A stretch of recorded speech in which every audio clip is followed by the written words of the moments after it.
ప్రజలను చూపెట్టి కేరళలో ఓట్లు అడుగుతున్నటువంటి పరిస్థితి అయితే కనిపిస్తూ ఉంది. ఇదే అంశం మీద బీజేపీ నాయకుడు కిషన్ రెడ్డి కేరళ ప్రజలకు లేఖ కూడా రాసిండు. ఇక్కడ కాంగ్రెస్ పార్టీ 6 గ్యారంటీలు అమలు చేయలేదు, మోసం చేస్తూ ఉందనేటువంటి మాట చెప్తా ఉంది. సేమ్ అక్కడ మాజీ అంటే తాజా మాజీ ముఖ్యమంత్రిగా ఉన్నటువంటి విజయన్ కూడా ఇదే అంశాన్ని చెప్తా ఉన్నాడు.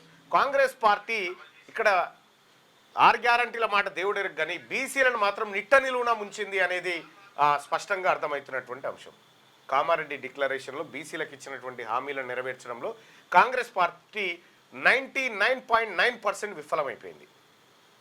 అసలు బీసీలకు ఎటువంటి అవకాశాలు ఇవ్వకుండా, బీసీలకు ఇస్తాన్న రిజర్వేషన్లు దక్కకుండా, బీసీలకు ఇస్తాన్నటువంటి పదవులకు ఇవ్వకుండా నిట్ట నిలువున మోసం చేసింది కాంగ్రెస్ పార్టీ. ఈ విషయం పాపం కేరళ ప్రజలకు తెలియదు అనుకుంటా.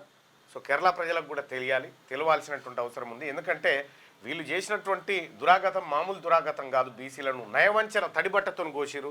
కులగణన చేస్తామని చెప్పి కులగణన చేయకుండా కులగణన తప్పుల తడకగా చేసి లెక్కలు తప్పుగా చూపించి బీసీల జనాభాను తగ్గించి ఓసీల జనాభాను ఎక్కువ చేసి డెడికేట్ కమిషన్ రిపోర్ట్ దాచిపెట్టి ఇప్పటి వరకు కులగణన లెక్కలు బయట పెట్టకుండా దోబూచులాడుతున్నటువంటి కాంగ్రెస్ పార్టీ ప్రభుత్వం ఏదైతే ఉందో ఈ ప్రభుత్వానికి అంతిమ సంస్కారాలు చేయాల్సినటువంటి సమయం దగ్గర పడ్డది.